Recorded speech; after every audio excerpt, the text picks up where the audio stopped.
Jesus Christ. So today's verse is going to be Ezekiel 36:11. I will make you inhabited as in former times and do better for you than at your beginnings.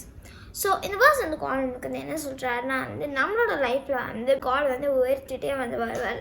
இப்போ பார்த்தீங்கன்னா நம்ம நிறைய பேரோட லைஃப்பில் வந்து நம்மளுக்கு வந்து நிறைய கஷ்டம் இருக்கலாம், நிறைய பிரச்சனை இருக்கலாம். நம்ம வந்து நினைக்கலாம் காட் ஏன் வந்து எல்லாரையுமே வந்து ப்ளெஸ் பண்ணுறாங்க, நான் மட்டுமே வந்து ரொம்ப ஒரு கஷ்டத்தில் வந்து இருக்கேனே வந்து நினைக்கலாம். ஆனால் that's not the truth. God எப்போவுமே எல்லாருமே வந்து உயர்த்தி தான் வந்து வச்சுருப்பாரு. காட் வந்து நம்ம மேலே வந்து ஒரு பெரிய அன்பை வந்து வச்சுருக்காரு. ஸோ அதனால் இப்போ வந்து நம்ம வந்து கஷ்டத்துக்குள்ளே வந்து போகலாம். ஆனால் நம்ம படுற ஒவ்வொரு கஷ்டத்துக்கும் அட்லாஸ்ட் வந்து ஒரு நல்ல திங் வந்து காட் நம்மளோட லைஃப்பில் வந்து பண்ணுவார். ஸோ அதனால் நம்மளோட லைஃப்பில் இப்போ நம்மளுக்கு எவ்வளோ கஷ்டம் இருந்தாலும் அதெல்லாம் வந்து தாங்கிட்டு நம்ம அது காட் கிட்ட ப்ரேயர் பண்ணோம்னா கண்டிப்பாக நம்மளோட லைஃப் வந்து காட் நம்மளை வந்து பிளெஸ்டாகவும் ரொம்ப ஹாப்பியாகவும் வந்து வச்சுருப்பாரு. சரி, நம்ம ப்ரேயர் பண்ணலாமா?